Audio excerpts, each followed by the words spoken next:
Few minutes to download.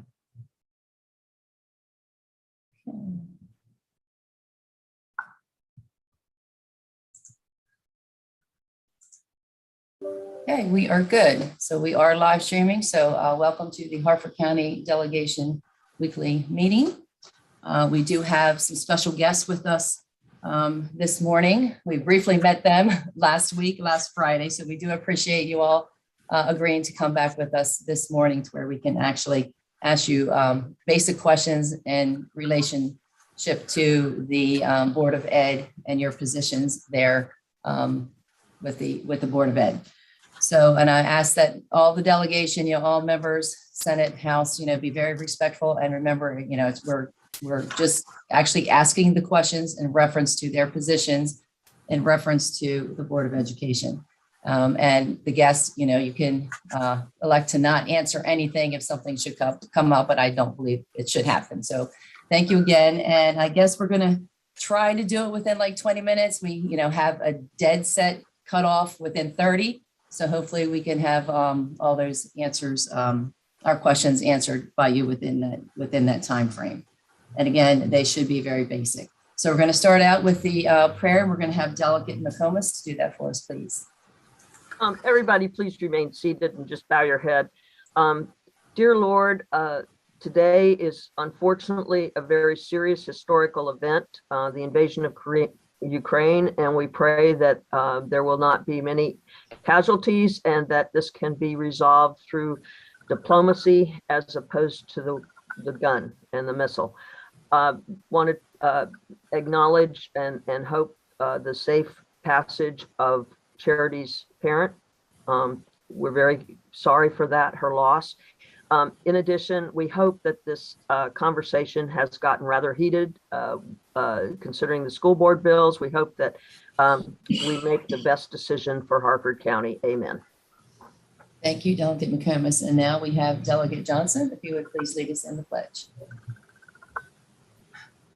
I pledge allegiance to the flag of the United States of America, and to the republic for which it stands, one nation, under God, indivisible, with liberty and justice for all. And thank you, Delegate Johnson, for that. Okay, the meeting is now called to order. I already gave basically the opening remarks. So we're going to go straight down the agenda to our old business. And do I have a motion to approve last week's minutes? Motion to approve. Okay, so I have Delegate Shalega made the motion Second. to approve. I see Delegate Johnson second. Thank you for that. Do we have any opposition of that? If so, please raise your hand. Okay, I don't see none. So the minutes has passed unanimously. Thank you. Moving down to the discussion with our staff positions for the members of the Board of Education. So I think the best way is maybe we'll just go through the delegates and we'll do it in alphabetical order if that's fine, to keep it reasonable. And then they can ask their question, and which one they're asking, they can answer that. And again, there's four of them. We have Cindy, if you could just go ahead and introduce the four guests and their positions so that the delegation would know who they're asking the questions to. And they do have them on the agenda as well. I'm not sure I know correctly how to pronounce everyone's last name, so please bear with me. We have Laura Doholsky. She's the chief auditor. We have Charlene Riley. She's the internal auditor. Gregory Zoka is the outside counsel for the Board of Education. Patrick Spicer is the general counsel for the Harford County Public School and the Board of Education. Okay, thank you very much. And then go ahead and go through the names so we don't miss anyone in the delegation. So we'll start with, I guess, Delegate McComas is always first, since she is the vice chair. Madam Chair, if I may, I'd like to save us a lot of time on this. Okay. Because this You is wanna related to my bill. No, Okay, so that's fine. what I'd like to do is just move favorable on my bill. I realize that there's obviously 4 votes against the bill. So rather than go through this whole process, let's just vote the bill up or down and let's handle it that way. So I move favorable and I look for a second. Okay, so you're looking favorable on HB 334? Yes. Okay, do I have a second on moving favorable on 334? Okay, I see no second. Well, Delegate Shalega, do you have a question or are you seconding? Yes, I have a question. I still would like to hear from them. Okay. You know, this is an important issue and I think it's raised some good questions. So regardless, they're here, they've made the time and personally, and I'm sure others in our delegation would like to hear from the 4 guests that we have as to what their job is, you know, if they feel they need any additional support and just some general information from them. So Okay. my hand was not to second, but as in relation to his delegate and Valeri's. Okay, thank you, Delegate Schlegel, and thank you, Delegate Flair. Delegate Flair, I do not see a second at this point. Delegate Johnson, are you seconding? Because we're trying to stay in order here. Actually, Madam Chair, can we just hold that motion until we do hear from these folks? And then Well, no, he doesn't have a second, so he will have to come back and make the motion again and then get a second at that point. well, So he doesn't have a second, so we don't have to vote on the bill. I'll So we second want it to then. listen to our guest. I'll Okay, second it then. so you want to go ahead and vote on the bill? Delegate Johnson? On Delegate Impelari's bill, yes. Yes, okay. All right, so we have a first and a second to vote on HB 334. Any further discussion? Delegate McComas?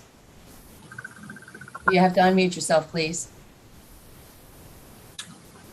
I would like to hear from these folks that are here. They were here on, I guess it was last Thursday or Friday. They have to get to do their business, and I want to hear what they have to say. I'm not prepared to go either way with anybody's bill at this point until I hear from them.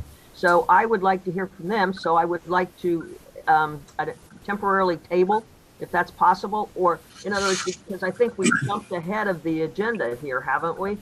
I think courtesy to the guests, I think we need to hear what they have to say, and then we can deal with our legislative duties after that. So Well, I would move and would hope I could get a show of hands that we deal with what we hear what our guests have to say. Okay, we do have a first and a second, so, but this does not alleviate the point. We can vote on the bill, and I know you said you're not ready to vote on it, but there is a first and a second. So we can vote on the bill with your best judgment, and we're still going to hear from the guest. So it takes just a moment to take the roll call for the actual bill.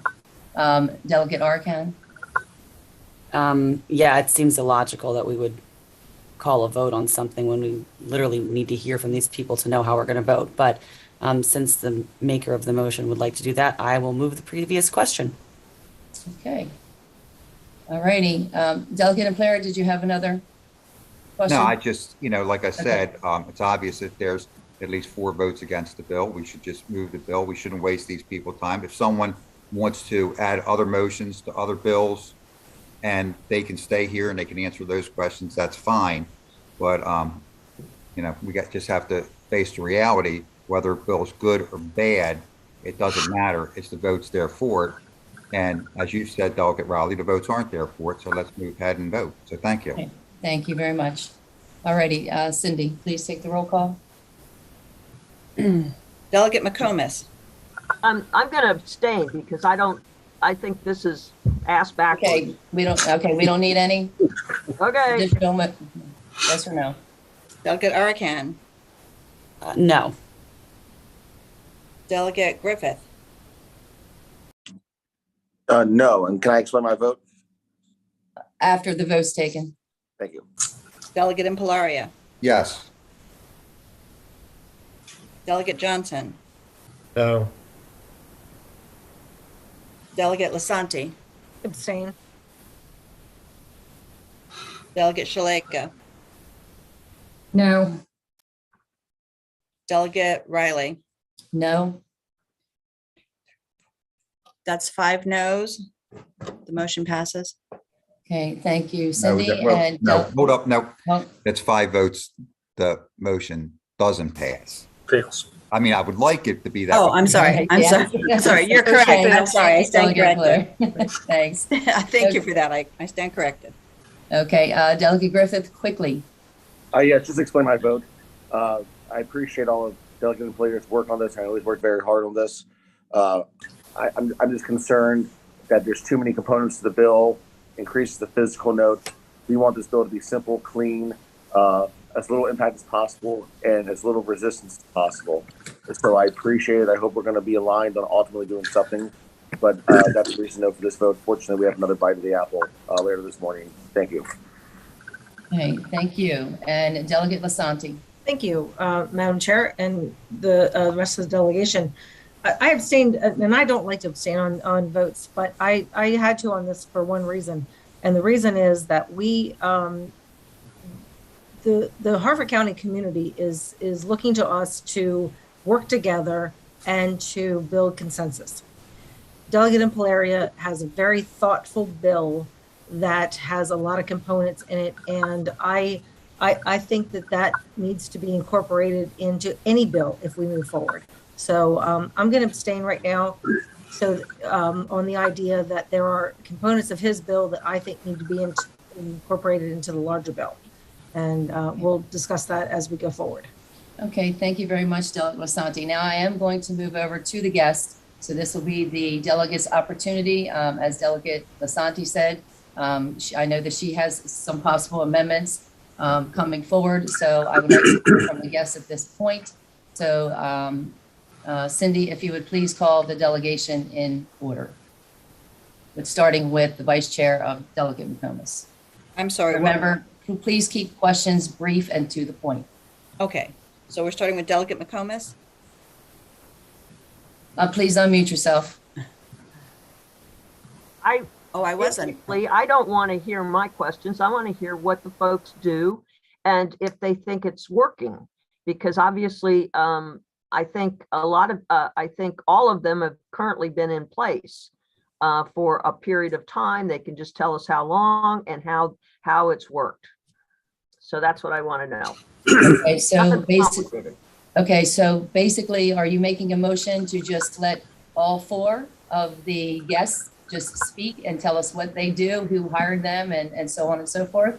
And then if we have questions afterwards, we can do that. So is that your motion, to hear the guest? Why do we have to have a motion? They're here to just kind of tell us what they're doing. We're making this more complicated and too restricted. Let's just let them talk. I think this is informational. They have the information. I don't read minds. So let's just roll. So then we will just have all of the guests in order with Cindy, and they'll just explain to us their position at with the Board of Ed. And then if we have questions, we'll have discussion afterwards. Thank you, Delegate McComas. So Cindy, the first guest. The first guest I had listed on the agenda was the Chief Auditor, Laura Polowski. I say Yes, again. she is here. Thank you, Laura. Go ahead. Sure. Good morning, delegates. My name is Laura Tucholsky, and I am the Chief Auditor for the Board of Education for Harford County. Our office consists of 2 full-time auditors and 1 administrative assistant. I have been in this position now for 6 years. Charlene Riley, who is also on this call, reports directly to me and takes direction for me based on our board-approved audit plan. So our office's primary objective is basically to help improve internal controls and strengthen HCPS operations. We adhere to professional audit standards, and we have a charter and a board policy that define our purpose, authority, and responsibility to the office. I guess my position is actually one of the few positions here at the Board of Ed that actually report to the Board of Ed. So this reporting relationship just ensures that that our office's independence from the processes that are audited. The board actually is responsible for appointing and could remove my position. They're also responsible for approving our office's charter, internal audit plan, and budget. And they actually evaluate my performance on an annual basis. So I'm available to the board at any time whenever they have questions. And I also have quarterly meetings with our audit committee. Our audit committee consists of 3 board members and 3 citizen members. On those meetings, I report on any audit reports that were issued during that last quarter or answer any questions that they have at that time. I also annually report to the board on my office's activities and at that time have them approve my audit plan. So I can take any other questions that you might have. Okay, it might be easier to go ahead after each guest, take questions so that we don't keep moving all over the place. So does anyone have any questions for our speaker? Okay, Delegate Arcan was first. Thanks. I'm sorry that Delegate Impalaria disappeared. I'm sure he would have really benefited from hearing all your testimony on the process and what you guys do. Could you explain a little bit more about the 3 board members and the 3 citizens? Who appoints the citizens on that panel? So the applications actually come to my office directly, and then I kind of go through them and make sure they're qualified, making sure that they don't have any conflicts of interest that I can see. And then I recommend either 1 or 2 to the board for them to make the final decision. And they actually appoint those individuals. And you do not report to Dr. Bolson at all? Correct. Okay. I do not. Okay, that's good. And neither does Miss Riley either. She doesn't. Right. Okay. You So guys are Charlene totally separate. reports directly to me. And do you have anything to do with the budget specifically? No, just so audit the I school usually, system? I do an annual budget analysis, but I would say that's more of kind of just a review of variances that they might have, and I present that to the board through an audit report. So it's more additional information than an actual budget analysis. Okay, I understand. Okay, but you do have eyes on budget and you don't report to Dr. Bolson. So Correct. that's good to know. And then I guess I'll have more questions once we talk to some more folks. Thanks for being here. Thank you. Thank you, Delegate Arcan. And I do want to mention Delegate Impalaria did just send me a text, and he did have to leave the meeting because he has to drive back to Annapolis to be here in time for a session. Delegate Lasanti is next with questions. Yes, thank you, Delegate Riley. I appreciate that. And Laura, thank you for being here. And I appreciate the fact that you were here before and had a return visit for our questions. I want to talk a little bit about the, you are the auditor for the Board of Education. The role of what I would consider a budget analyst, is that conducted by your office? You were, I believe, with the county council when I created the office of the auditor in the county council. And for those of you who are not aware of that, when I was on the county council, one of the issues that was, I guess, in the forefront was that all of our fiscal information came from the county executive, because he had a financial office and whatever. And we, as the county council, were concerned that we had somebody that was absolutely independent and worked for us and did fiscal impact notes, if you will, for us to make sure that we had the right eye on the budget, and made sure that we understood when we would pass a bill what the impact was to the citizens. And that's very, very different than anything that we had previous to that time. That office has grown, and it gives the county council and an independent idea of how we spend taxpayer dollars. So Laura, could you talk to that? I mean, what your role is and how it may be different from the office that we created in the county council, and maybe any changes that we need to make from a legal standpoint to give you the power to be that independent eye, and so that you can do those fiscal impact notes. Sure. So obviously I was at the county council for 3 years. And then after that, when I came here, I really structured this office to mirror what we have at the county council. Great. So I'm doing similar things to what I had done previously at the county council role. Okay. So, so you do fiscal impact notes for the Board of Ed members? No, it's a little different here because we don't have the bills and the resolutions that we would at the county council. Okay. So I am here obviously to answer any questions that they have throughout their time here, but I don't actually issue, the fiscal impact note. Certainly, but you could do that under the authority of your office? Yes. Okay. Great. And for the delegation's purposes, that's very, very important. As a legislator, as legislators on this call, we all understand how important a fiscal impact note is. We live and die by those. That's how we make decisions. So I'm just going to put a pause there, and we'll come back to that issue later on in the call.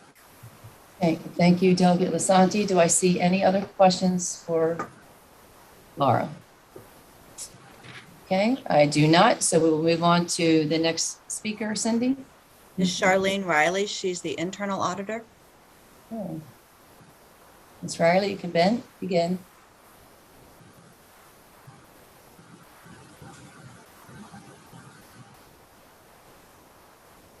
Oh, we cannot hear you. I see you're unmuted, but we can't hear you. I can just have her step in my office really quick. Okay. Just give me 1 second.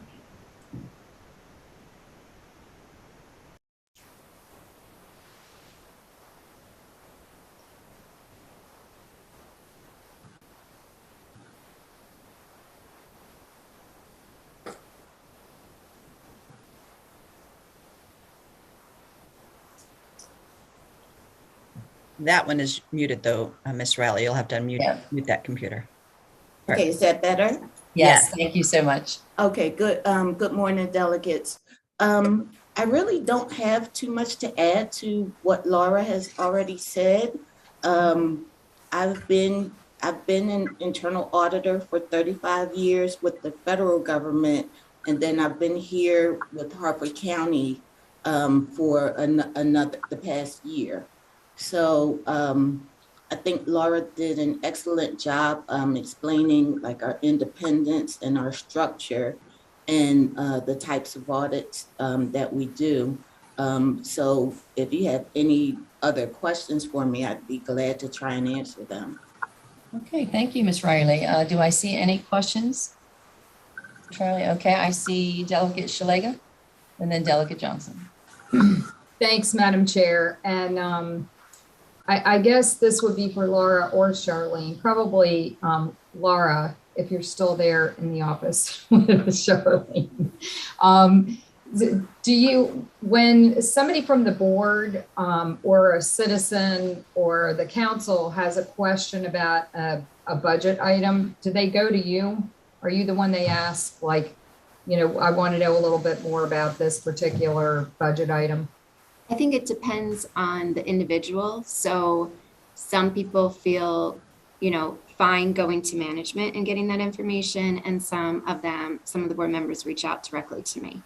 Okay, so there's a process for people to get those questions. Obviously that's a huge issue. Okay, thank you. And one last thing. Mm-hmm. Do you feel like you need additional resources? Do you think that you and your team have what you need to fulfill your mandates, in auditing and budgeting?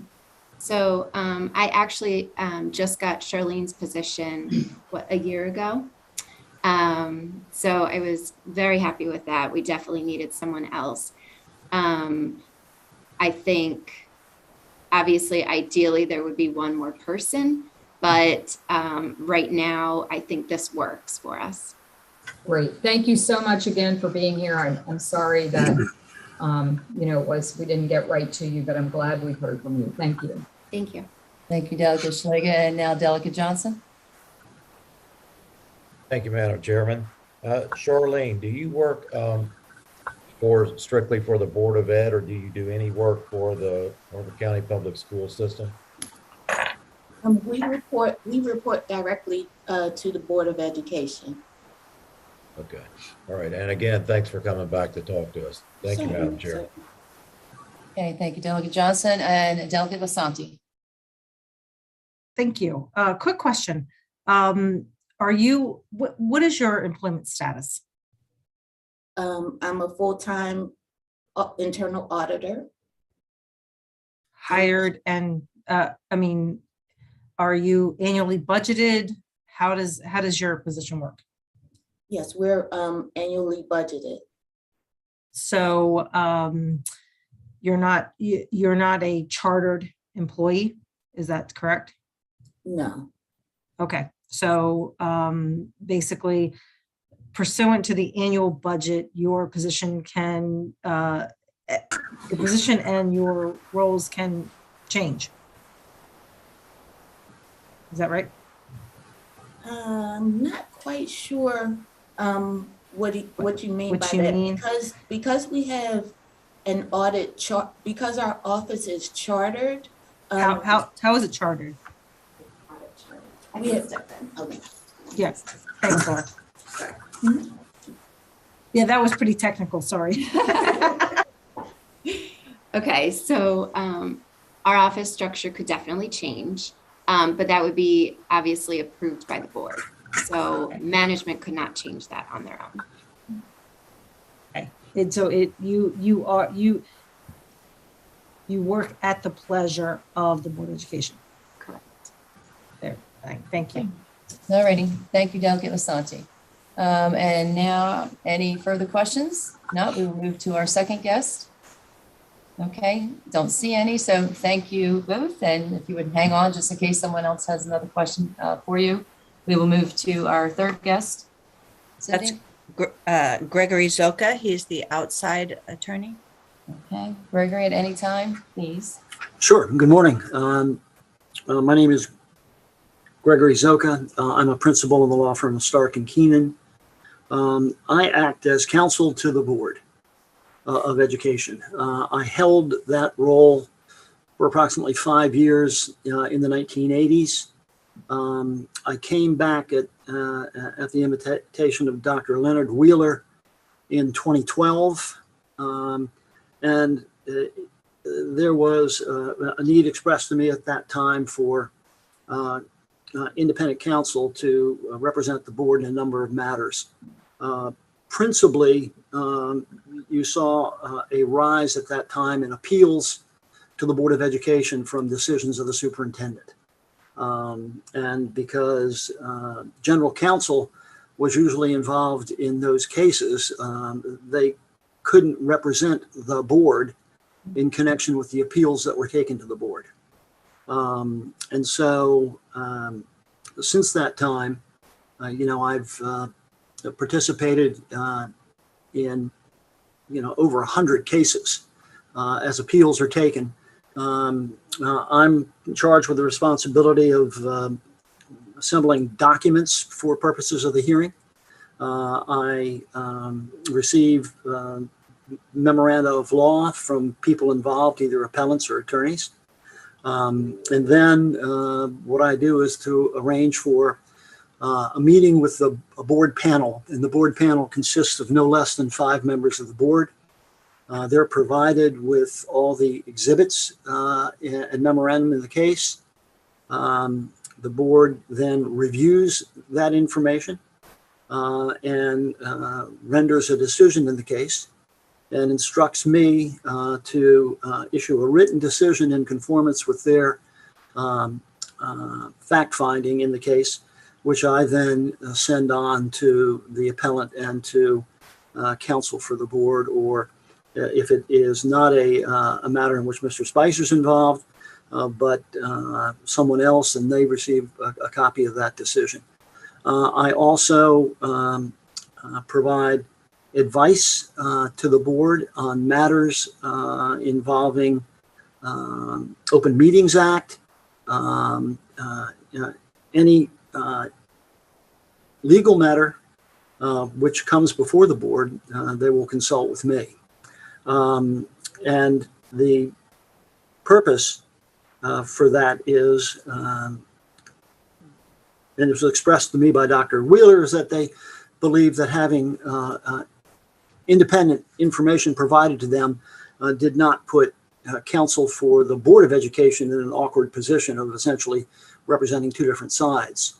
The process that we use for dealing with questions that are raised by board members, and this has been in effect both at my earlier tenure with the board in the 80s and with starting with Dr. Wheeler, is that all questions coming to me are routed through the chairman or chairperson of the board. And the obvious reason for that is it prevents outside counsel from being pushed and pulled in terms of how to respond to questions from different members of the board. And the other matter is that it simplifies the reporting process. The instruction or request for an opinion on a matter will come from the chairperson of the board. I'll respond to that, and then if the matter requires further investigation, I'm asked to attend a meeting at which time questions can be directed to me on the issue or on the state of the law. That, in a nutshell, is what my duties with the board as outside counsel. Thank you so much, Mr. Zoka, Esquire. So do I see any questions from the delegation? Delegate McComas. Mr. Zoka, just a quick question. The appeals, are they ever, let's say, orally between the person appealing the decision of the board, or is it pretty much just the analyzing of the background of the situation and the pleadings, and then the board rendering or the selected appeals folks from the Board of Ed making a decision, and then you drafting their decision? Well, what happens, that's usually the case, is that it's done on written submissions. However, in the specific cases of expulsion from school, a hearing before a board panel can be requested. If that hearing takes place, once again, we have a board panel that sits to hear the evidence in the case. If the appellant is represented by counsel, they make the presentation. The school system may be represented by Mr. Spicer or represented by another individual from the system. And it is conducted as if you would conduct a hearing with a court reporter taking down the testimony. The evidence is presented and assembled. The board panel, who is hearing the case, then adjourns, discusses the case, discusses the evidence, reviews any documentary evidence, and then makes a decision in regard to that. And once again, instructs me to, render a written decision in conformance with their directives to me. At that hearing, for procedural matters, I essentially act as a hearing examiner, only in the sense that I'm making sure that the hearing moves along, that if objections are raised to evidence, that they can be responded to.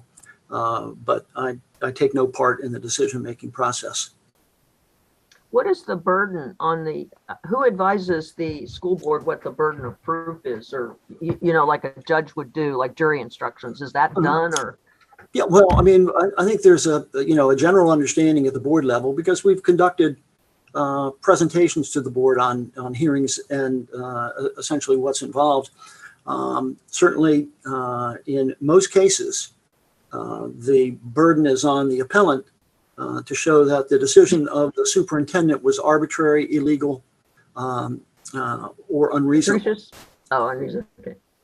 Yeah. And so, and then there may be cases where the superintendent has the burden in the event of a 6202 case, dismissal of a teacher.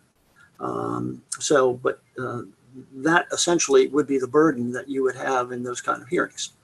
But those happen infrequently. There may be hearings that will be more labor intensive in terms of time taken for the hearing, and those are sent to outside hearing officers who hear appeals, especially if it's going to be a lengthy 1-day case or a 2-day case. A board panel would have to schedule that on multiple nights to get it done. So the feeling is that dealing with hearing examiners in that case who act then in the capacity of making a recommendation to the board. And that recommendation is taken up by the board and either accepted or overruled by the board. Okay, thank you so much. Thank you, Mr. Zoka. Thank you, Delegate McComas. We have Delegate Lasanti. Thank you. And Mr. Zoga, thank you for being here. I appreciate it. I guess, can you characterize for us what type of cases it is that you deal with? You mean that the board deals with when appeals are taken? I mean, Yeah. in all of your testimony, you kept referring to our cases. So Yes. I want to understand what that means. I mean, they can cover a wide variety of topics. They can cover student suspensions. Okay. They can cover student expulsions. They could cover appeals from Title IX, sexual harassment situations. They then, also can deal with teacher suspensions or teacher dismissals, or teachers having, I guess, write-ups put into their record. Okay. It may deal with So- school buses, school bus transportation. Yep. So to say that, Mr. Zoka, you are the legal counsel for the Harford County Public School System. No, I'm not. Okay. I am the attorney for the Board of Education of Harford County. Okay, that's confusing to me. Well- See, and let me preface my my comments here. Confusing in the way that there are two entities in my mind. There is the Board of Education that administers education. Then there is the policy angle that is the Board of the members of the Board of Education that define policy. So I'm trying to understand whether you're a system lawyer or you are a policy lawyer. I don't quite see it like that. Okay. What happens is there is, I look at it more, there's an operational side Right. of the school system, Harford County Public Schools. Right. I don't represent the Harford County Public Schools. I represent the Board of Education in how it's been, chartered under the education article of the Maryland Annotated Code and by their own policies. So looking at that becomes a silo that represents my client. As to the operational side of the school system, I'm not involved. As part of the functioning of the Board of Education, it's to review decisions. It is to suggest policy. It is to deal with the budget.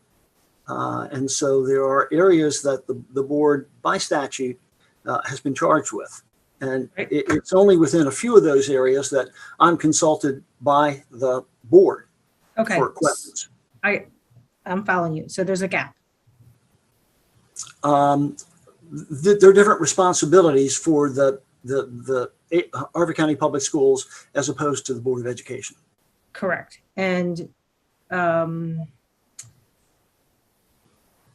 operationally, you're the guy. Functionally, that's the gap. Is that what I'm hearing? No, in terms of operationally, that would essentially, in terms of legal advice to the system, that comes from Mr. Spicer. Okay. All right. Thank you. Let me just finish. How do you guys interact? That's important. How do we interact? Yeah. Usually if there are, issues that cross over, that may require some discussion, I pick up the phone and I call Patrick, or Patrick will call me. Okay. And so, we've had a excellent relationship during this period of time. And so, we discuss those kind of things. Is this a system issue? Is this a board issue? When it becomes a board issue, then that would be sent to the chairman of the board. And then the chairman of the board can decide whether, in fact, that particular issue needs discussion from council or it's under control at the board level. Gotcha. Okay, thank you. Excellent answer. Thank Okay, you, Mr. Delegate Shalega. I just wanted to say thanks you guys for hanging on a little bit extra, and I want to make sure that we get to Mr. Spicer. And, obviously we're under a deadline, but I wanted to move along to him so we could hear from him as well. Thank you. Thank you, Delegate Shalega. So Cindy, if you could introduce Mr. Spicer, we'd appreciate it. Patrick Spicer is the in-house counsel, the general counsel for the HCPS and I believe Board of Education. Mr. Spicer, you can explain that. Yes, thank you. Well, I've been the in-house counsel, which means I'm an employee of the school system, HCPS / Board of Education, since 2002. And in that role, I provide advice to, and I represent the superintendent and staff.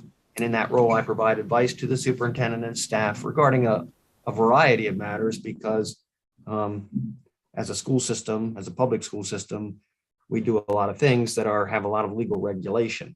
I'll just briefly review a few things. I advise on special education matters. I represent the school system in special education matters regarding the proper placement of students with disabilities and where they will be placed and what services they may receive, because those are issues that can be appealed by parents and are often appealed because parents obviously have strong views on those issues, as they should. I render opinions for the board, for the school system. I'm trying to be very clear on my language here because I'll get in a minute to this business of the board versus the school system. I review pending litigation and analyze that as legislation comes out of either the federal Congress or the General Assembly. I review cases and I prepare cases that Mr. Zoka referred to in terms of appeals being taken by employees or students and their parents regarding expulsions, suspensions, discipline, or with respect to employees, discipline of employees, and a lot of other matters that can come forward to the board on appeal. I represent the superintendent in those appeals. If the other side, if the appellant has an attorney, if the appellant does not have an attorney, then I do not get involved because it's looked as like it's a little overweighted for me to get involved as an attorney in an appeal relative to when the appellant does not have an attorney. Mr. Zoka in those cases represents the board sitting as that appellate body in functioning as the decider of that appeal. I do not represent the board, Mr. Zoka does. I represent the superintendent's case, again, if there's an attorney on the other side, which there frequently is. I attend, before I get to that, I draft agreements, I review agreements that the board that the school system enters into. And I provide a variety of advice regarding all, various matters on the Family Medical Leave Act, the Fair Labor Standards Act, the Americans with Disabilities Act, and matters that arise under those statutes. I serve as a liaison to the Board Ethics Panel. I prepare and respond to Public Information Act requests. I do advise the board itself on Open Meetings Act issues, and Mr. Zoka mentioned that as well. But let me just try to explain as best I can. In the statute, in the education article of the Maryland Code, there is only one entity known as, and that deals with public education in Harford County, and that is known and designated as the Harford County Board of Education.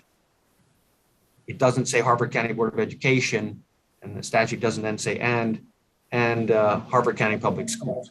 But in reality, oftentimes there are two different functions with respect to those entities.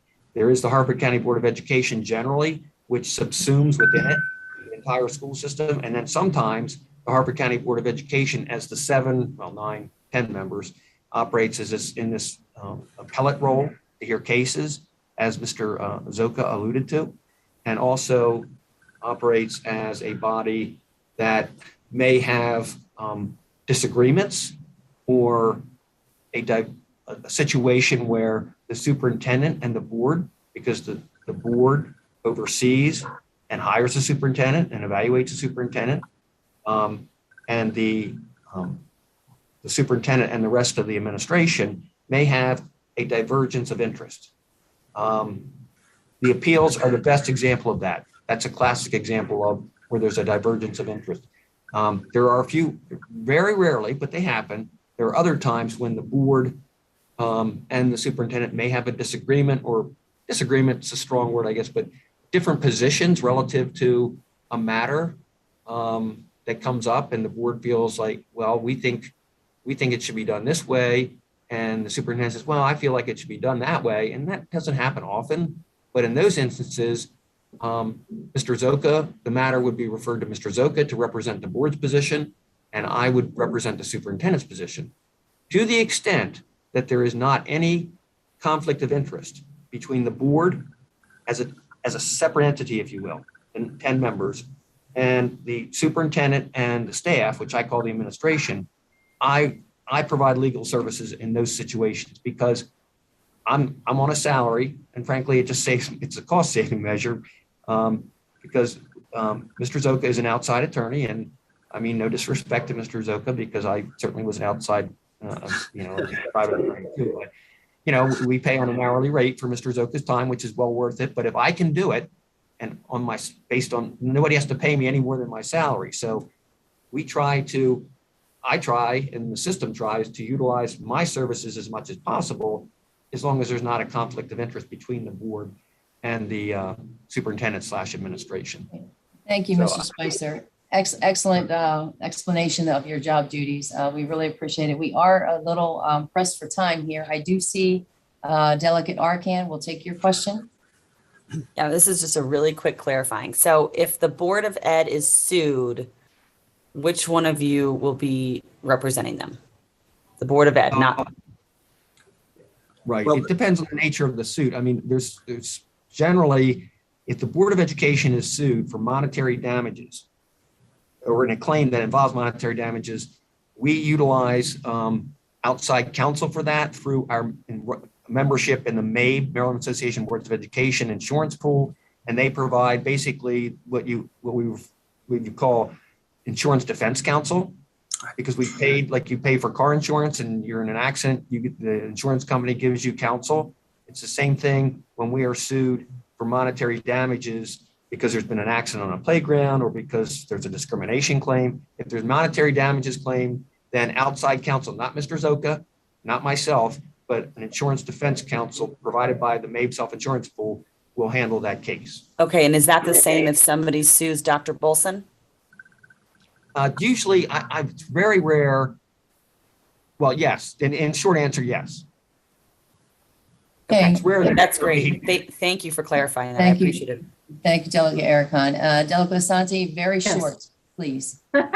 I know we are pressed for time, but these are very, very just critical. To the question. I am.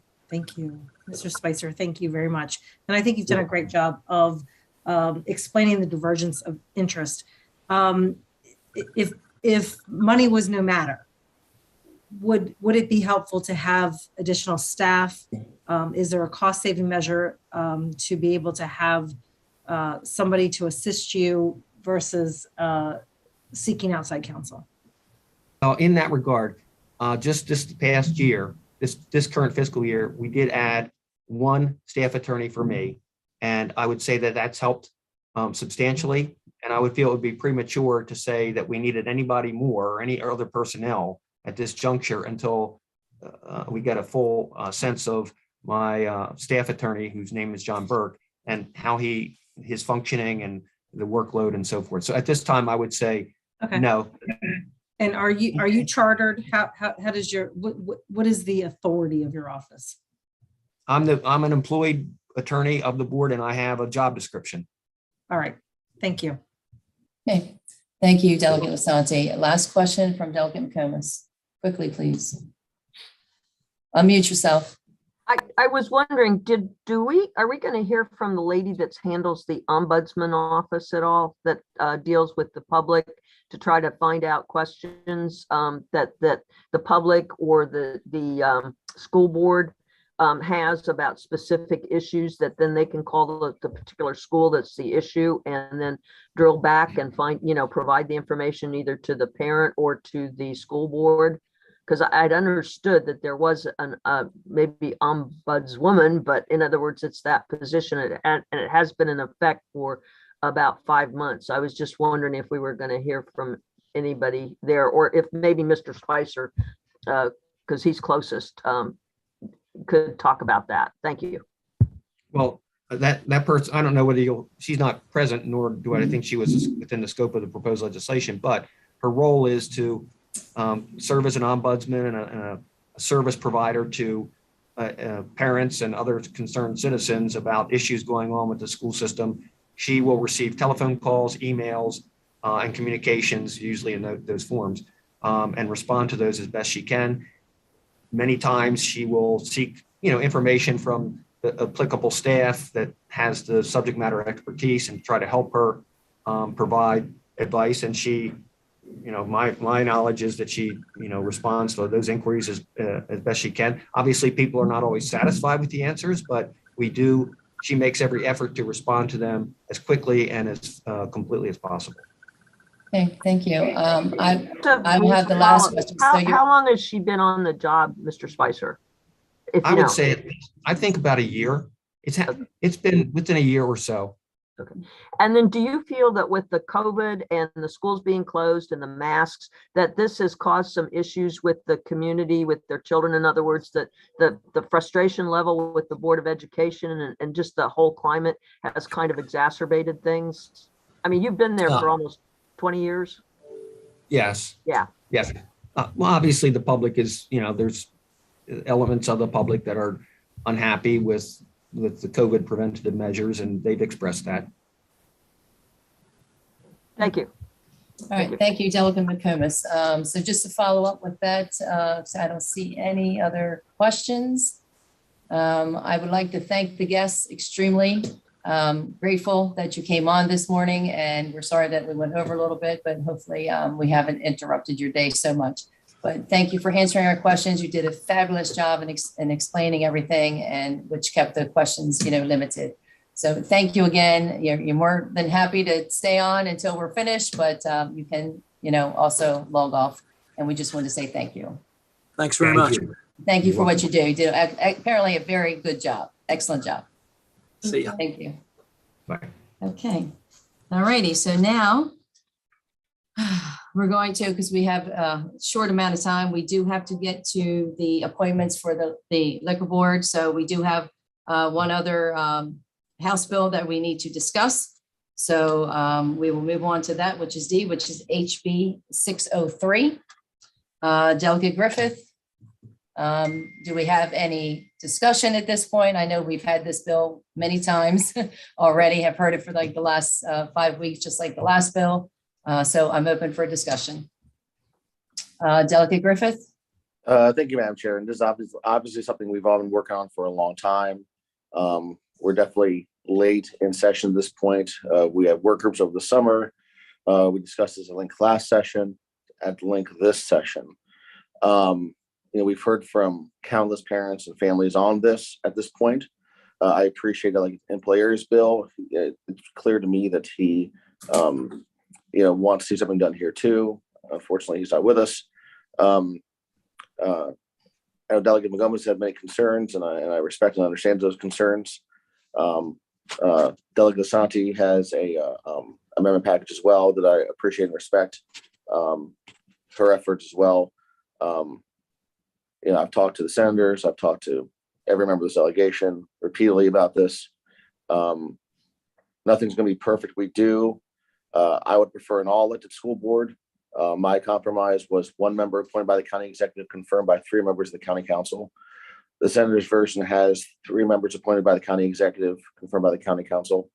One thing Delegate McComas expressed to me was a significant concern of hers was the number of board members.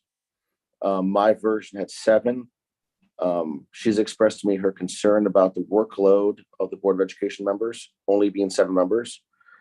And in any compromise, everybody has to give up something. So I'm certainly willing to give that up to benefit Delegate McComas' concerns and reach a compromise today. So I'm willing to conform my bill to the 3 members appointed by the county executive, confirmed by the county council to satisfy Delegate McComas' concern.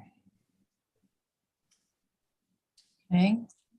Are you looking for a second? Yeah, so Sam, do we have, Second. okay, so we have a first and a second on, basically, I guess this would be on the amendment that you have to basically conform it to the Senate version that we currently have. Is that the motion? No. Madam Chair, Mm-hmm. Go ahead, explain. I guess my question was, should we move the bill first as a delegation bill? Or do we No, want to we have- amend it first? Okay, thank We you. have to amend the bill first, vote on the bill as amended, and then change it as a delegation.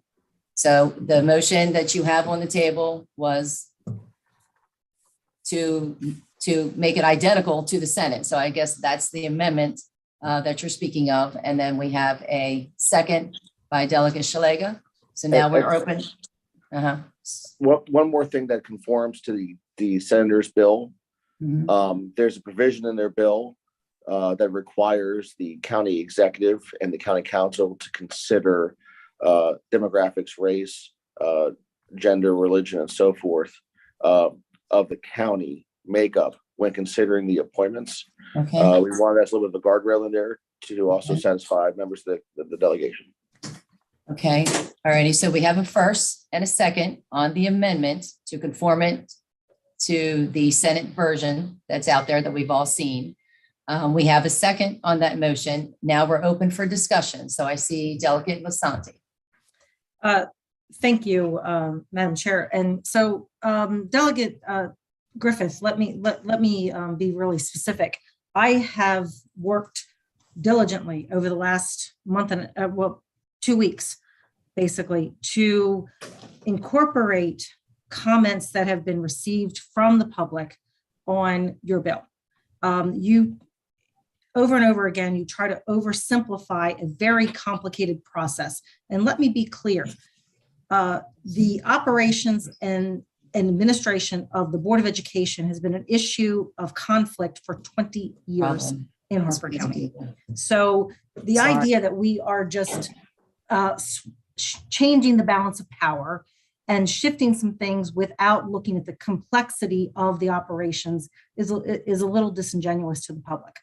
So very, very directly, are you telling me that the amendments that I have forwarded to you that you are just disregarding, we're not even going to have a discussion over? Is that where we're heading? Well, so first and foremost, Doug Lasanti, and I appreciate the comment. You're capitulating to the Senate at this point. That's what I'm hearing from you, without a discussion about. Well, let me ask the question. Let him ask the question. So first, Go ahead, Delegate Griffith. Thank you, Madam Chair. So first and foremost, yourself and Delegate Riley, Delegate Shalega, Delegate McComas, in 2017 voted on a very simple bill to allow Anne Arundel County to move to. This is not an Anne Arundel County delegate. We are talking about Harford County, who is very specific to our county. May I please so our voting record. Hold on 1 second. Hold on. Delegate Lasanti, Delegate Griffith, you cannot both talk at the same time. No, we're talking. One person has the floor. I want a direct question about the issues that have been put on the table. So stay focused, Delegate. I'm responding to your question. You made a comment that I'm oversimplifying the issue. Yes, you are. No, I'm making a comment about my amendments that I have asked you to consider. That's what I want you to respond to. The motion on the table is just for one amendment. You can offer other. Delegate Shalega, we're having discussion. So let Delegate Griffin and I have a discussion. Thank you. Point of order, Madam Chair, point of order. Yes, Hold on. yes, I mean, thank you. this is just a battle royale. Could he actually respond and then she That's what I'm turned her asking mic for. off? Then she turned her mic off and then she can turn it back on when it's actually her turn again to talk. Because this is crazy. People are Yeah. watching this moment. It looks like top. Delegate I Erican, we're having a conversation. I don't need to be sanctioned by you. Delegate This Griffin isn't and I a are having conversation. This is a public Delegates, meeting. please stop. All right, stop. One at a time, or you will be muted, okay? One at a time. You ask a question. He's trying to answer the question, but when he answers the question, you interrupt, and vice versa. No, he okay? was off subject. So one at a time. Now, Delegate Shalega had made a great point, and it's the fact. We are on this motion. We're going to move on to Delegate Johnson very soon for his question. There's a motion on the table. We're in discussion. You expressed your concerns about your amendments, and we're going to vote on this amendment, and then we will come back to yours. If I that's appreciate the case. chastisement, but I want to hear from It's not chastisement. It's like we need a point of order. And you would Okay, not do go this ahead. in any other committee. So this is a point of order. This is how we operate in the Maryland General Assembly with respect and orderly. Duly So- noted. Okay, so thank you, Delegate Lasanti. We heard your concerns. You will have an opportunity, as Delegate Shalega says so. Madam Chair, Now can I we're finish going to, responding to her question? okay, we're Please. going to move right now. We're going to move to Delegate Johnson. No. Delegate Griffin needs to answer my question, Delegate Riley. That is the question on the table. Okay, Let him answer, please. yeah, Delegate Griffin. Thank you, Madam Chair. So as I was trying to explain earlier, I don't think it's oversimplifying. There's bills that have been this simple in almost every jurisdiction in the state of Maryland. Again, we are one of only 3 districts in the state of, or jurisdiction in the state of Maryland that still have gubernatorial appointments. The fact that we are still, in this bill having appointments at all, I think is a compromise. And I'm certainly not capitulating to the senators. I'm trying to find a compromise between what I would like to see and what Delegate McComas has expressed she would like to see. So I feel I'm trying to strike a compromise. And if it is conforming to what the senators have to satisfy all parties, I'm willing to do that. If it means we finally move to local control over our Board of Education, I'm willing to make the compromise that so many of in this delegation have discussed. Okay, thank you, Delegate Griffith. And we're going to move to Delegate Arkin. Does Delegate Johnson not? Yeah, I think he took his hand down. Oh, he still has Yeah, his he hand, can go sorry. first. Yeah. Okay, thank you. I thought he took his hand down, then my screen's moved. Delegate Johnson, you're next. Thank you, Madam Chair. I think my hand did go down. I think Yeah, it kicked it's like, me back in. It's not a real question, but it is a discussion, and I just am not okay with the county executive having appointments on the school board. I see that as a serious conflict since the county executive makes the budget. It's over half of our county's budget, and to have 3 appointees also on the Board of Ed, I see it as a conflict, and I don't think it's ethical, and it's not a good look. okay. I just am not okay with that. And we listened to the public, and we listened to the public again at our work session, and they were very clear that they were not okay with that. Every single witness was not okay with those 3 bills. So, All right, thank you. Appreciate that. Okay, I do have a follow-up to your comment. I heard the comment, and I was there as well. But I do want to make clear that the budget originally comes from the school system, and the county executives approves it. So the budget originally comes from the school board itself, not the county executive. the Okay, money comes from the county executive's budget. it does, but it's generated from the Thank you. school system, and then Comes from the county executive's budget. there's still Thank some you. conflict. I see. Yes, I agree. Okay. But just to clear that it doesn't start with the county executive, it starts with the school board. It comes from the county executive's budget, Madam Chair. It does. I said that it comes from his budget, but the school board comes up with the budget and then gives it to the county executive. And the county executive has no control where those monies go. It has full control still when it's approved by the school system. Delegate Arkan. Thanks. So I, of course, also want a fully elected school board. That's what all my constituents have asked for, but I understand we need to make some kind of compromise, because on the Senate side, if they don't, if we don't come to some consensus, all the bills die and we cannot accomplish this. The people want to see something change. I mean, we have been let down. Okay, that's the first comment I have. The second comment is that in Baltimore County, as many of you know, Kathy and I also are on another delegation in Baltimore County, and we are considering, almost an identical idea of having the county executive appoint members, because that is also a hybrid board. So, what's good for the goose is good for the gander.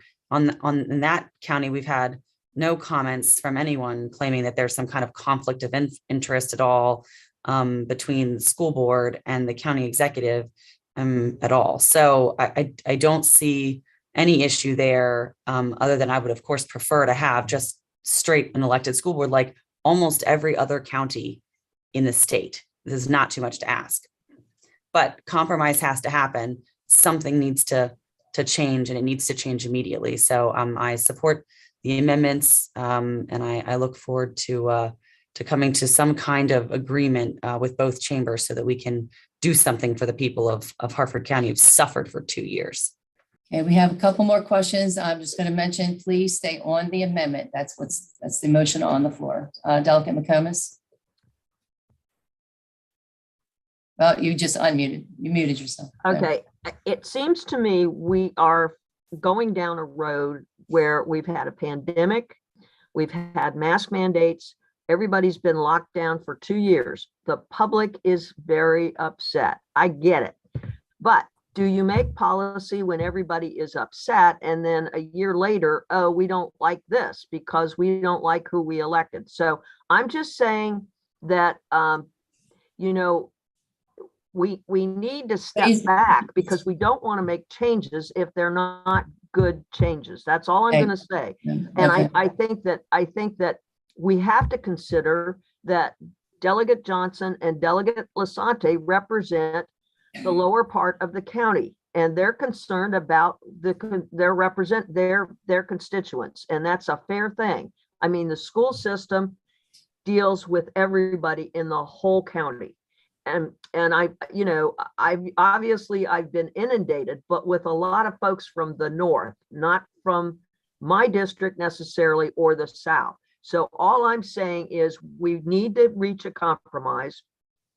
A compromise is when everybody is not 100% satisfied. So Delegate McComas, are you saying this amendment is a compromise? I'm not. We're on the amendment. I'm just saying that everybody is not going to get everything. Okay, that's what I'm saying. Thank you very much, Delegate Shalega, and then Delegate Lasante.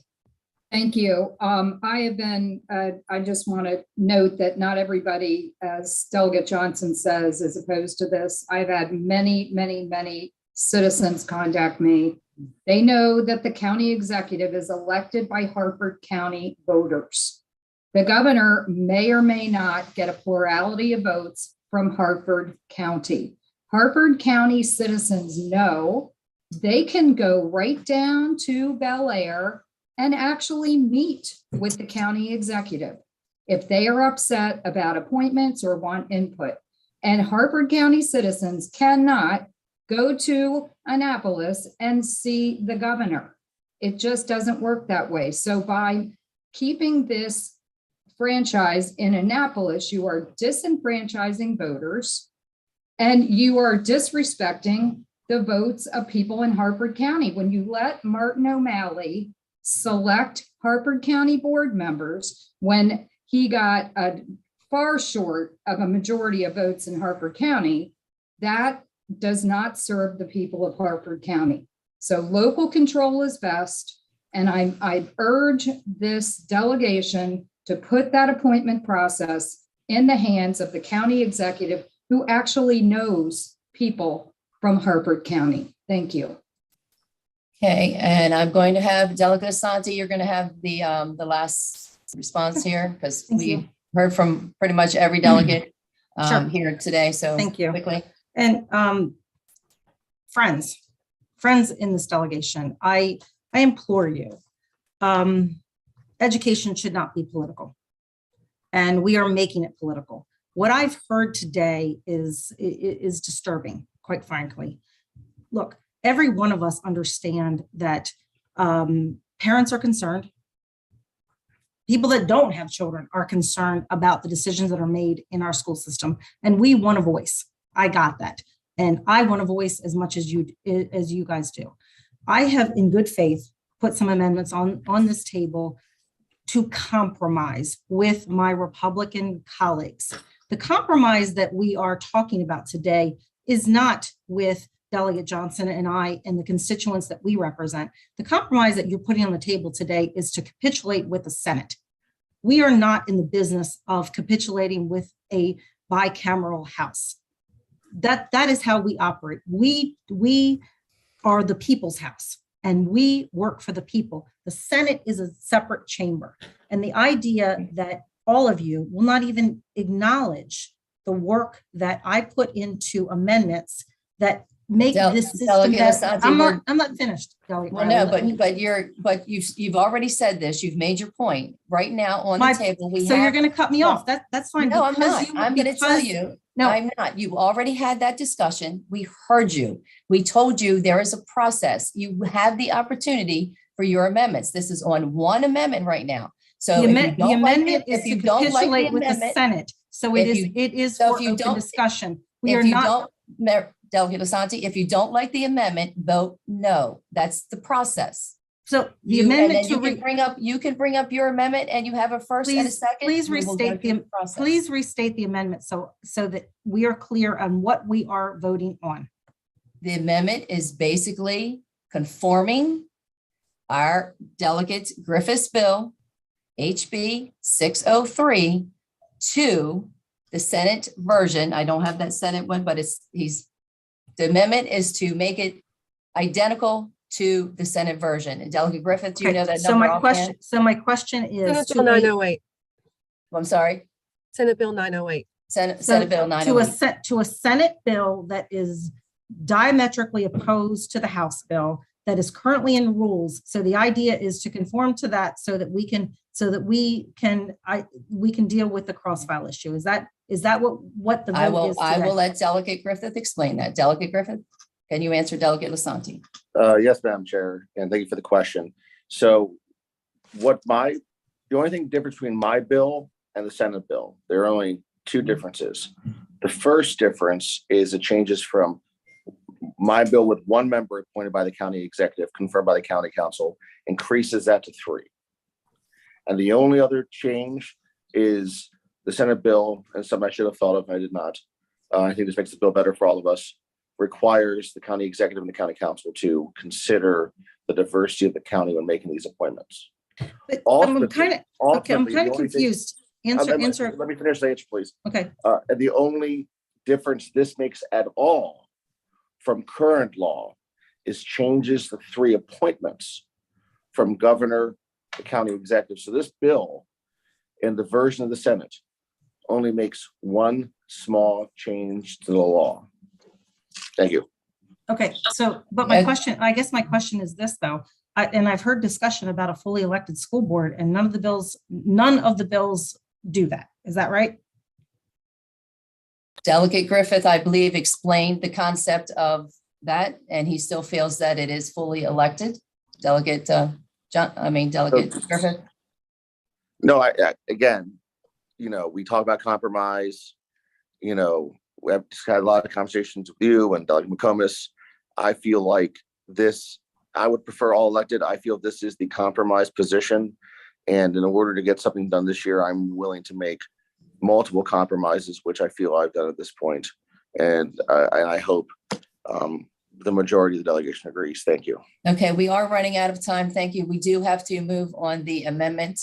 Delegate McComas, is your response or question? Just a quick response here. It says, in appointing the members to the county board, the county executive shall ensure to the extent practicable that the total makeup of the county board reflects the gender, ethnic, and racial diversity of the county. All right, the only concern that I have is what is the definition extent practicable? I'm just kind of, you know, ensure. I mean, I like the language, but the question is just shall ensure and delete to the extent practicable that the total makeup of the county. Well, I guess maybe extent practical is you can't find somebody. So that was the only thing I was going to bring up. I think that the question is we have absolutely no control of who the governor appoints. So, I mean, at the end of the day, that is a problem because we don't really have control of the process. I have heard from our appointed folks, it's a pretty rigorous process, but that was under Governor Hogan. I don't know what Governor whoever is going to get happen. So okay, I guess what I'm saying is that I think I would have liked to have been able to reach a compromise with my colleagues from the 34A, because we have actually 34 has tried to act as we've tried to compromise with each other over the years. We've tried to take into consideration bond bills and everything else and be supportive. Okay, Delegate And so McComas, I'm I just heard saying we have to move on the motion. So, your final words. Move the previous question. Yes, we have to move the previous question. We're running out of time. There's pressing business we do have to continue to take up. We've had plenty of discussion, so move on the question. Cindy, could you take the roll call? Delegate McComas, I'm going to pass my vote at this point, but I'll circle back on You it. gotcha. Delegate Erican, Yes. Delegate Griffith, Yes. Delegate Impalaria, Delegate Johnson, No. Delegate Lasanti, Just for clarification, this vote is to change the three existing appointed members from appointed by the count. I just want to make sure before I vote, change those from appointed by the governor to appointed by the county executive. Is that correct? No. Conforming it completely to the Senate version. Yes. No. I support the House. No. Delegate Shalega, Yes, I think it's the House position. Delegate Riley, Yes. Delegate McComas, I just want to correct Delegate Lasanti. Actually, it has to have the 5 majority of the county council members to approve who the county executive selects. It removes the governor from the process, right? Yes. Right. I vote aye. We got to do something. that's 5 yeses. You have 5 yeses? Yes. Okay. 5 so- yes, 1 absent, 2 noes. Move the bill as amended.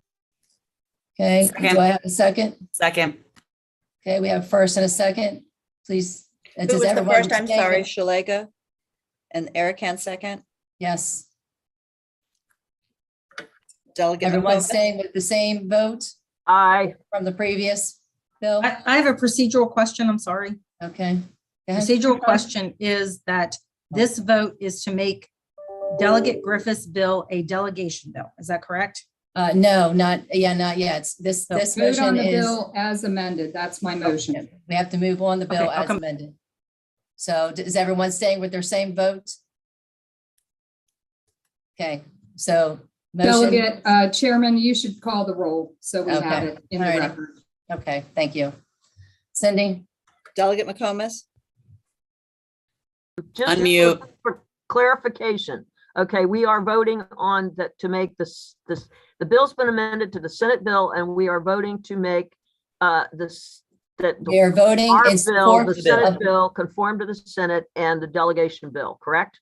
We have to do it separately. This is to support the bill as amended, period. Last vote was on the amendments. This is to move the bill as amended. Yes. Yes. Delegate Erican, Yes. Delegate Griffith, Yes. Delegate Impalaria, Delegate Johnson, No. Delegate Lasanti, No. Delegate Shalega, Yes. Delegate Riley. Yes. That's 5 yeses, 2 nos. The motion passes. All right, thank you. Madam And now the Chair, bell's I ring. make a motion to move it as a delegation bill. Second. Second. Now can I ask my procedural question? My Yes. procedural question is that the bill is already in possession of Ways and Means. It has had a hearing, is that correct? So this vote would then send an amendment to Ways and Means to make it a delegation bill. Is that what? Okay, thank you. Who is the second, please? Lauren. Lauren, Thank you. okay, roll call, please. Delegate McComas, Yes. Delegate Erican, Yes. Delegate Griffith, Yes. Delegate Impalaria, Delegate Johnson, No. Delegate Lasanti, No, Delegate Shalega, Yes. Delegate Riley. Yes. 5 yeses, 2 nos. Motion passes. Okay, thank you very much on that. We do have pressing information. Please, delegates do not go. Delegate Lasanta, we were going to do the appointments, which we have done in the past for the liquor board, but she felt that we should have that done in an open forum, which is fine. But now the bells have rung, but as you know, that it will ring a couple times and I think we will be fine. Delegate Lasanti, do you want to take the lead on if you have any questions or comments on the two nominees? No, not at all. I do thank, Okay. and Delegate Raleigh, thank you very much. I do want to make, when we do public appointments, I think they should be done in the public purview. So I make a motion to confirm the appointments set forth on the liquor board by the county executive. Second. Okay. Who is I the believe- second? A delegate, I think Delegate Shalega was first. So we have a first and a second. So Cindy, could you please any discussion? Anybody have any opposition of the two appointees that they sent down? Okay, 2 names. All righty. Thank you. Cindy, please take the roll call. Delegate McComas, Yes. I'm leaving. Delegate Aye. Erican, Yes. Delegate Griffith, Aye. Delegate Johnson, Aye. Delegate Impalaria, Delegate Lasanti, Yes. Delegate Shalega, Yes. Delegate Riley. Yes. The motion passes. 1, 2, 3, 4, 5, 7. Okay, and Cindy, if you could send that letter right away to the county executive stating that the delegation approves both of his nominees. Yes. Okay, thank you so much. Do we have a motion? Motion to adjourn. Adjourn. Okay, thank you. Second. Delegate Archon, second.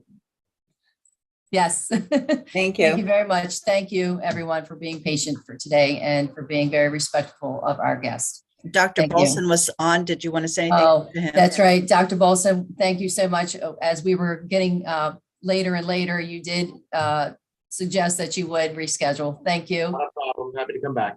Sorry. So hopefully maybe next week we'll have Cindy call you and work that scheduling out. And also Thank you. Katie Ridgway from Harford. And County Public Katie. School. Yes, thank you.